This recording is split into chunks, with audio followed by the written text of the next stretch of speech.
Hail, Internet! It's Paul, it's Matt, the Dork Lords. We are here talking about Counterpart. Season 1, Episode 5. Shake the tree. Yes. Shake it. Alright.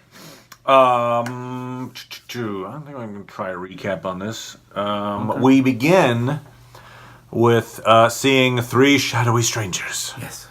Coming from the other side. Two men and a woman. One dude's got the glasses. There's the woman with straight lace. There's the guy who looks kind of like young and like fresh-faced. Maybe a little. Anyway. They have their own personalities. Let's put it that way. They're not all. They're not all the same person. Well, you know how sometimes it's like three assassins. Whatever. They're the same person.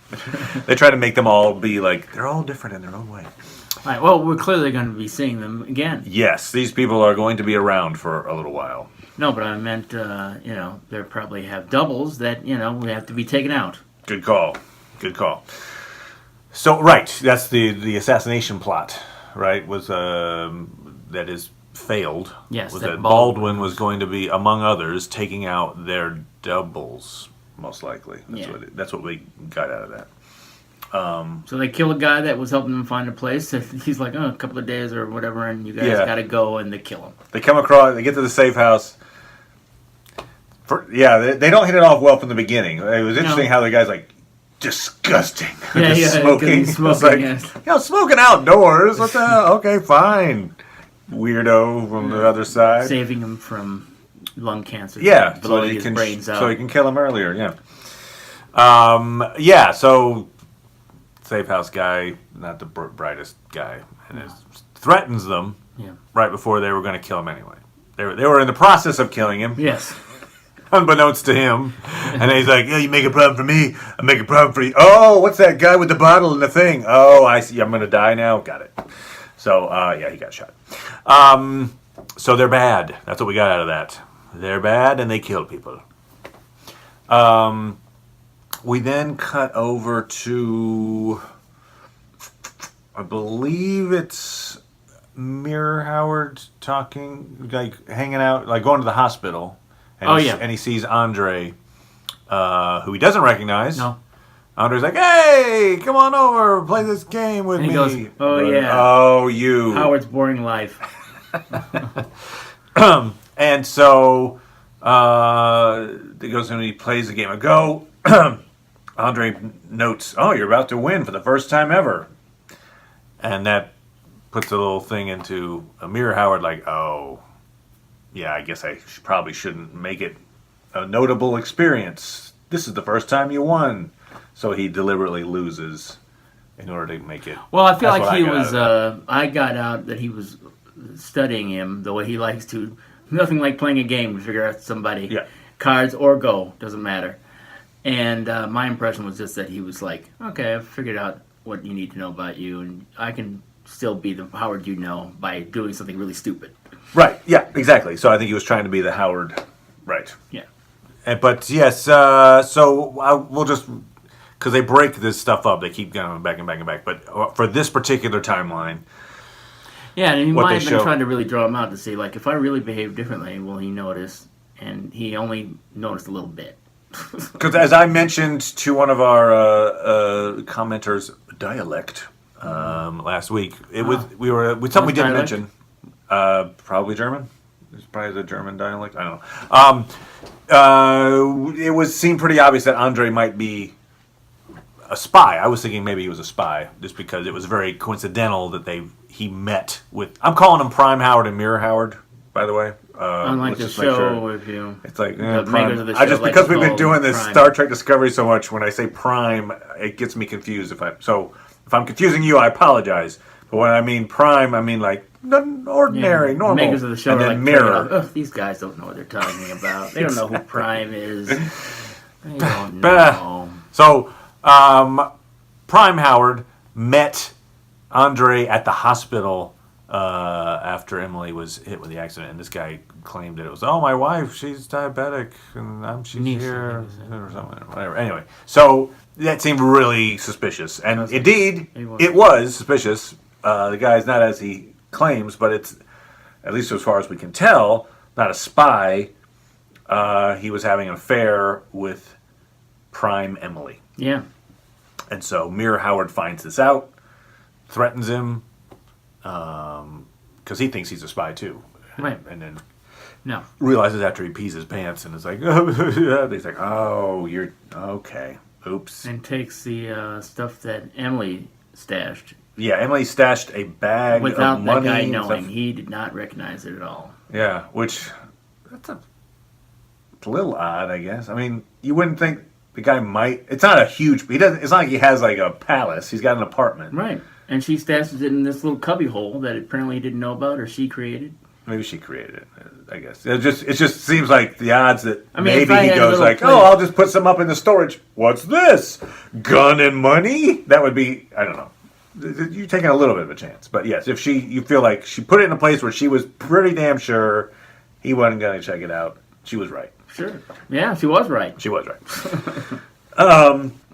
So, but what obviously the big info we get out of that is that Prime Emily have this affair. So while what apparently Prime Howard was being true and faithful and comes to her bedside all the time and everything, As far as we know, yeah. as far as I we mean, know. he could have lied to the other Howard, even though it seems pretty believable. Yeah, right. No, you're right. We don't know a lot. And in fact, I think that's what Dialect was suggesting in the comments was that Prime Howard maybe knows more than he's letting on. He's not quite the dupe that people think he is. But it's an interesting theory. That'd be interesting. He I does- can only hope now because it just really makes him seem like an idiot.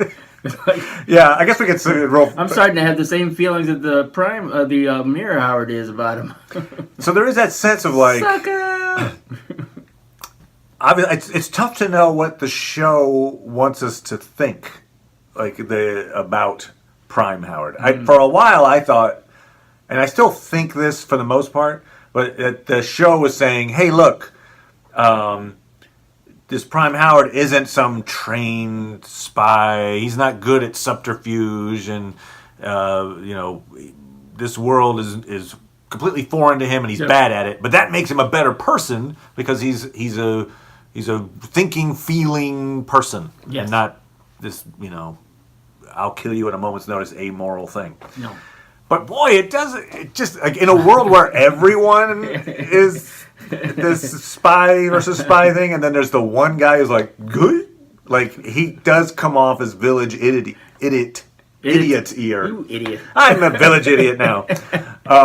So it's almost poking fun at it. It feels like it pokes fun at him at the same time that it's setting him up as because there's that line where Mirror Emily says you're better than him. Yeah. So she says it outright, and I think I feel like that's what the show is suggesting. But man, there's so many times when it's not suggesting that at all. Like he would just be better off if he was kind of more like his mirror self. Anyway, I mean, it'd be interesting if it was some grand plan of the Prime Emily of making sure that he was not involved in what was going on. So he, at the start of the show, Prime Howard doesn't know that there's another universe, and obviously Emily does know. The Prime Emily who's in a coma now. So, definitely, she was sending notes. Now it becomes a question of why does she have that stash there? I mean, would she have taken that stash and told Howard? I mean, Howard believes, and this guy, what is his name again? Andre believes that she loves him. Yes. So, what's she going to run away with Andre and leave poor Howard, just by himself, not knowing what's going on? I think the answer is yes. That's what I got out of that. I mean, she was keeping him in the dark. Sucker! So, just to finish off that particular narrative part, Mirror Howard comes back to the hospital with the bag. Yes. And, of course, it's Emily in a coma. It's not like they're going to have a chat. But in talking to her, he judges her, basically. He's like, you know what? I thought you were better. I thought you were better like Prime Howard supposedly is better than me. So he says something like, well, thanks for the stuff or something. I mean, like that. better, Did he think she was dull like Howard? Yeah, I mean, I guess, he's thinking the Mirror Emily was into subterfuge and I knew he obviously knew she was a spy, that Prime Emily was into it, because she was sending him letters and like, oh, there's a mole. And Yes. he knew that she was something that she was not. She hadn't told Prime Howard, hey, by the way, I'm into subterfuge, and so he knew that she was keeping secrets. Yes. The fact that she was keeping a secret about an affair, I think he was hoping that their relationship was stronger, that the Prime Howard and Prime Emily's relationship was stronger. I don't know if he had anything invested in it. He might. Oh, I mean, he might not. He might have felt like, well, the Mirror Howard might feel like, if our lives hadn't been messed up, we'd be together. But right. I don't know that he has that much invested in it. I don't know if he, I think he noticed the difference. I think he doesn't like the changes of Howard there. I mean, he might have thought, but maybe I would have had my relationship with his wife, but I don't know. It's interesting. Okay, that's what I got out of it. I got out of it that he was thinking, but for this, maybe I would have been. He might have. He certainly had a feeling of wistfulness about, you had to send me these letters. Mm-hmm. So in a way, he did say plural as well. Right. So it wasn't just one. Yeah, he said letters. So basically saying, I think how she pulled him into this. Maybe he wouldn't have gotten involved if it weren't for her. So perhaps playing on feelings, and obviously, I guess that first episode when he met with Emily, he was still trying to reach out to her, and she pulled back. So yeah, no, that's a good point. I'm going to put a pin in that. I'm going to come back to that a little bit later about how Howard got pulled into the subterfuge. Sure, because I think that's a good point. Yeah, so that's kind of the finish of that part. So on the other side, Prime Howard, he's talking with Emily. Yes. And they have some very revealing conversations. Yeah, and in Howard's attempt to reach out to his daughter for some strange reason, I shouldn't say that. Honestly, he I have a daughter. The daughter he that never I thought, had. Yeah, he never had. So he tried to reach out to her, and in the course of that, he meets Pope, and Pope quickly sizes him up. I mean, it's like, well, he had pre-size help from the Mirror Howard, but right. He says, "Boy, you do not know what you're doing." He's here. like, you are plain. Yes. And yeah, so that was, it seems like all the wrong people know that Prime Howard is actually pretending to be Mirror Howard. Yes, right. So that plan, if the intent was do it so no one knows, that's a problem right now. No, but he's expressed the intent is that Mirror Howard needs more time on the other side. Yeah. So that he's getting it. He's getting it. Yeah. Apparently, what they're doing, even though, Mirror Howard certainly wanted to keep him in a room locked up, and if he had stayed in that room, maybe they wouldn't have known. Well, they should have been suspicious, though. Yeah. If he'd stayed in the room. Yep. It's like, why is he staying in the room? What's going on? So the thing we get out of that, other than that now Prime Howard is familiar with Pope, is that Pope says, don't trust Emily. You don't know who she is. Right. And so that causes Prime Howard to ask the question. Be like, hey, they said I shouldn't trust you.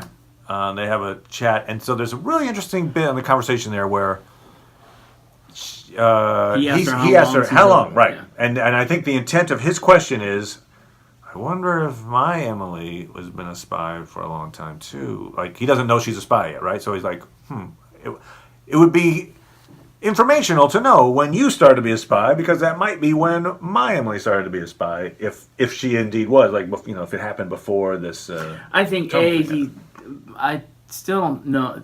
I still don't think he knows that his Emily was feeding Howard information. I agree. And so he may start to. I think he's still trying to. I think he's trying to figure out more about her. I still don't think he suspects his own wife yet. It's just the way that conversation goes down. So he asks how long, and she says, "Well, when did you get married?" Or something like that. And he's like, 28 years. It's been 28 years. She does not say. She does not say anything. Nope. No, it was after that. She does not. She just goes, very careful language. Well, hey, no matter what, I'm sure she loved you. I was like, Or I know that she loved you. yeah, like, Like, you know it? yeah. Like, perhaps to say that she knows based on how she feels, right? Because she didn't know about the other Emily. She didn't have any communications with her. And she didn't know, it's even to think that she could have been the mole giving information to Howard that caused him to do that. So I don't think I think she's just basing it on her own feelings. Well, right. Remember the way this years timeline ago. works is that they're the same thing, and then they split off after about 30 years or whatever. So, like, they had the exact same lives. In fact, they may have been the same person until a moment in time.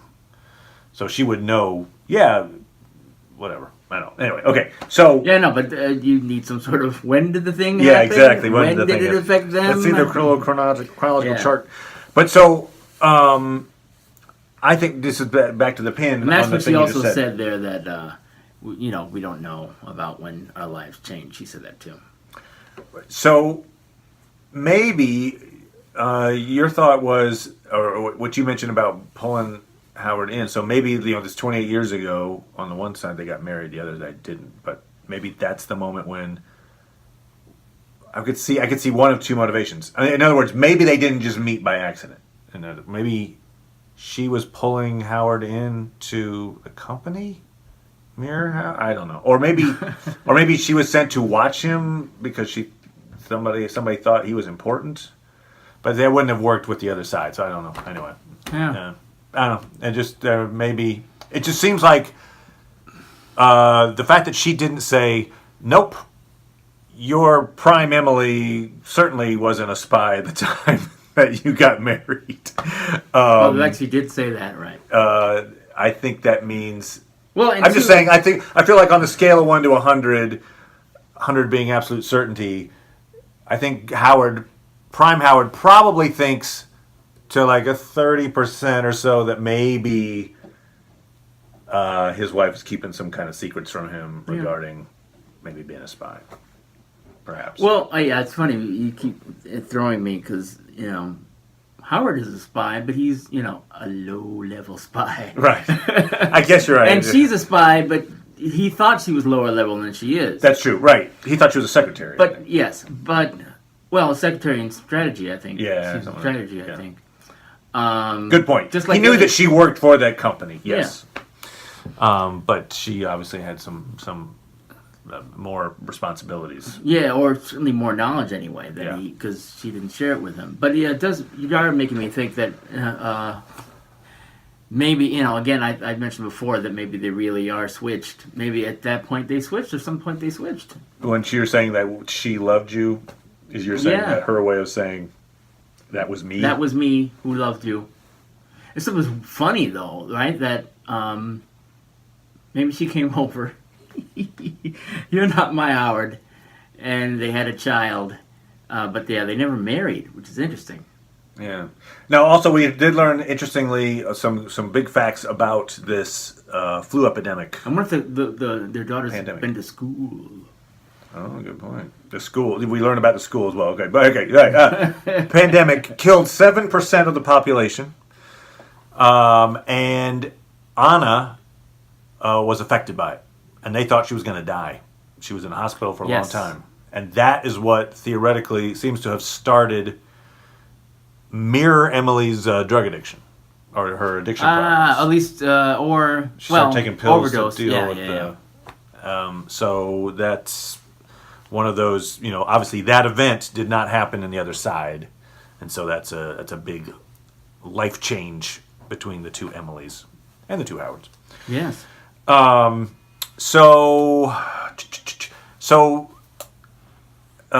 Emily suggests, hey, there's this, if Prime Howard mentions Claude Lambert, who is the embassy guy. Yes. He's like, hey, I heard his name. I think he's connected to this conspiracy. She was all like, why do you mention him? Like, what? Can't you tell me anything?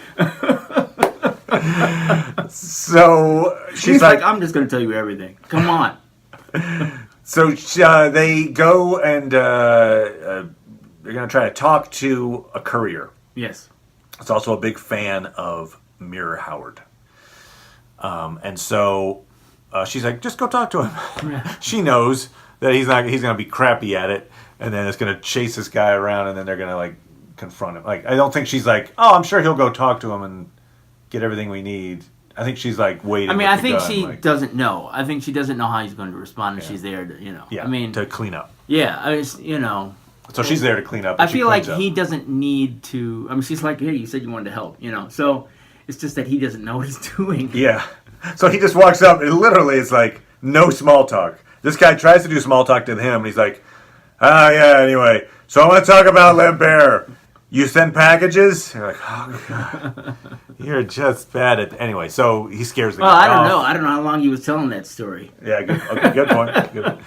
I was just like, God, if I had to listen to this guy talk about this crap any longer. Tell me about the packages. So he tries to run away. This guy tries to run away. Brant, I think it's it. And Emily shows off how tough she can be, in front of Prime Howard. She's got the gun. Yes. She's like, hey, don't want anything to happen to you, but I could kill you right now. Tell me where the address. And I think part of it was sort of like, either I could kill you or Howard could kill you. Yeah, and he's just standing there. And so it's like, please, you can imagine Prime Howard like, please don't run back this way. Yeah. please don't do this. Luckily for him, that doesn't happen. No.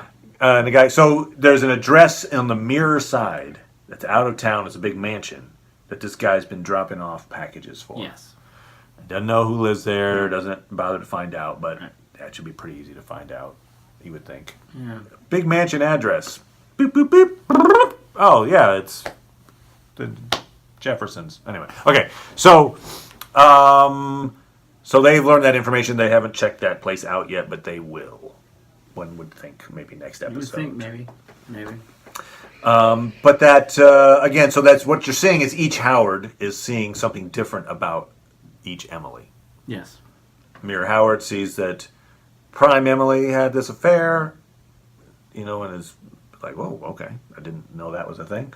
And Prime Howard sees that Mirror Emily is a very capable spy, and is like, oh, okay. I mean, he could have guessed, but seeing it in action with her with a gun out, I think when she pulls a gun out, he's like, whoa, all right. Yeah, I don't know. I'm wondering how capable she is, though. I mean, I don't think he pictured his wife pulling a gun on people. No, yes, more capable information than his wife at being a spy, or at least how he imagined his wife. Right, exactly. His wife's apparently very capable of being a spy. Yeah. Also, Well, she's... see, I'm just, it's like, here's Emily got hit by a car, and, this Mirror Emily came home, and they drugged her.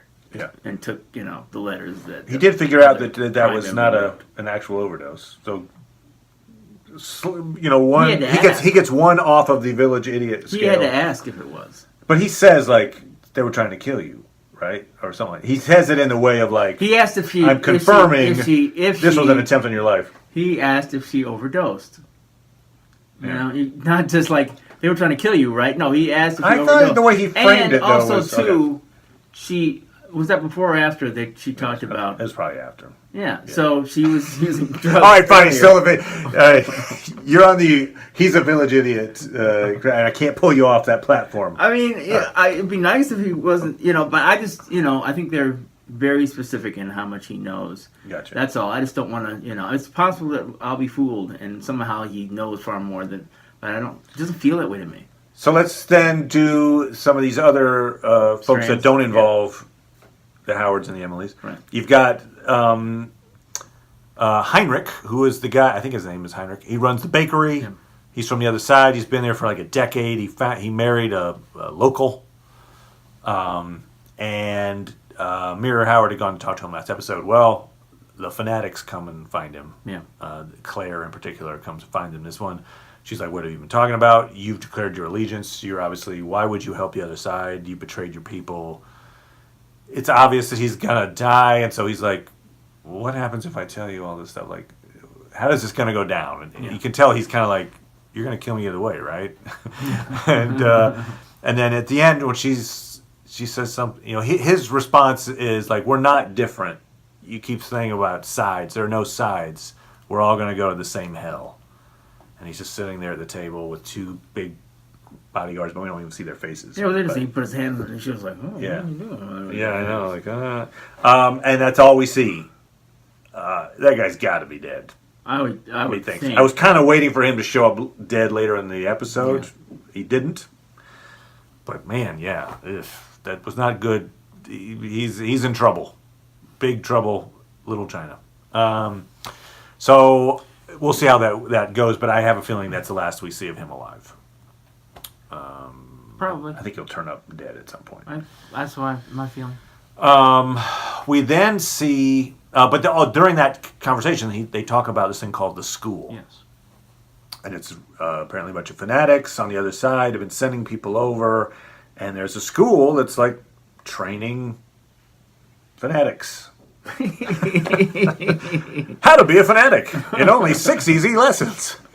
Apparently, they take kids and train them how they want to be, presumably to take the places of people on the maybe kind of like this movie that's coming out, the Jennifer Lawrence movie, Red Sparrow, maybe ish. Oh yeah, yes, I guess you know they train them from early on to go adapt and get on the other side and be a sleeper agent, basically. Yeah. How they would know, though, I mean, we're presuming that they're going to take the places of people that they match, and how they would know that those people would be in positions that would be advantageous to them, I don't know. True. Yeah. You know? Although they did say, in terms of the mole that we find out from Aldrich and Quayle, when they go and talk to somebody, Alice, we'll talk about that in a second, but basically they find out that there's a mole that there was like a job opening was created, and then they filled it. I don't know, like maybe they have more influence on this side than they can push people in certain directions, manipulate them to be in certain places. Okay, that's interesting. Kind of like, I'm gonna say it, but Prime Howard is being manipulated to go push up into the organization. Kind of like, but yeah, doesn't seem like the purpose doesn't seem to be nefarious. Strange, but it is the fact that he is being pushed up now. He is the ladder. Mm-hmm. But also we've got a situation where Baldwin, who when we last saw her, she was Claire was trying to assassinate her by sending in a guy, and that didn't work. And so now Baldwin is following Claire and tracks her to the safe house. She now sees there are these fanatics there. She's aware of the other people. Yes, that's why she went there. Yeah. And she was the one who's supposed to be taking out their doubles, we assume. You mean Baldwin's supposed to take out their doubles? Correct. Sorry. Baldwin was supposed to take out their doubles, but she hasn't. And so we get the feeling that maybe I feel like there's a switch happening where Baldwin is going to start working for the other side. She's been now burned. It's hard to see what other play she has. Yeah, she's been burned by. She did mention that she could go ahead and take care of those people. So it's possible she still thinks about doing that. Yeah, but it looks like they've abandoned her, and she's kind of a revenge motif as well. She's like, hey, you know what? I put my faith in you guys, and you burned me, so. Get ready for revenge. Yeah. I mean, she has a part to play in all this. Be interesting if she decided to kill them. Yeah. I feel like that potentially she's going to team up with the Howards. She might. She might, but they might need to, they might be pursuing a similar goal. Like if she decides in the next episode to break in their apartment when they're asleep and kill them, if that was found out, then... they might be drawn to the same sort of place. I don't think that's going to happen. I mean, I think those three are going to be hanging around for a little while. Okay. But she does also meet this barista or something. She hits it off with a person behind the counter. I think that's going to return into a relationship. Possibly. Is my thought. Because she had the relationship with Claire, that she is now alone. Right. Maybe the fact that she meets someone on this side and has a relationship with her also might make her more inclined to help out this side. I don't know. I'm just saying. Maybe not. Maybe she's just going to use her. She's going to exploit her. That's what I think. That's what I think. You want some poison sandwiches with that coffee? I feel like if she did work with Howard and all that, it would be to destroy their plot. Out of vengeance. So the not plot necessarily because she's feeling altruistic or. It seems like the code name is Indigo for this plan, whatever the plan is. We still don't know what that plan is exactly, but 3 people are going to try to pull it off. Right. Now, interesting button toward the end. Claire goes to tell the 3 people, "Hey, cool, glad you're here. Your doubles are still around, so we can't start just yet." They're like, "What the hell?" And then the woman fanatic, it's like, "Pa, pa, pa, pa. Do you know who this is?" Like, duh. Like, she has great reverence for Claire. She says, "I was in the class before you, or after you, below you, whatever." And she never stopped talking about you, or something like that. She couldn't stop talking about you. We don't know who she is. I think that's incredibly important. I'm gonna go. My theory is whoever that mansion is on the mirror side with the packages are getting delivered to. Oh, that's the school. I bet you there's going to be a female matriarch that kind of runs that place, and whenever we see her, that's the boop boop boop boop boop whap, whap, whap, leader of school. Oh, okay. So yeah, so what I got out of that conversation is the school has these classes, different age groups. Claire went through. There's a sorting hat. There's a sorting hat. She got put into Gryffindor. And it's all Slytherin. And so Claire was like this ace student that whoever this woman is that taught her, when the next class came along, was like, "Oh, yeah, you got to be like Claire. She was amazing." She blah, blah, was blah. Oh, my God. yeah. So she's kind of a legend. But yeah, so there is another main character yet to be unearthed, I think. Yes. I could be wrong. Could be it's Mere Emily. Look, I've been leading a school the whole time. Don't think so. Hey! Or Pope. Maybe that he goes by she, just to throw people off. Yeah. Kind of like in... White Rose. Yeah, exactly. I was going to say. You can go back and watch our Mr. Robots to see examples of that happening. But yeah, anyway, very enigmatic statement, she. Those are the main beats I wanted to talk about. Anything I'm missing, sir? Not really. I mean, I don't know if we're going to see more of that triad in that little house there. That. Oh, yes, right. You're right. Okay. So Alice, that's a good point. So Aldrich and Quayle they go in on a weekend to try to rout out. See if they can find evidence of a spy. Yes, they don't. Through the office there. They find some basic contraband, but nothing major. And so they're like, "Look, there's a mole. We know it." So Aldrich's like, "Come with me."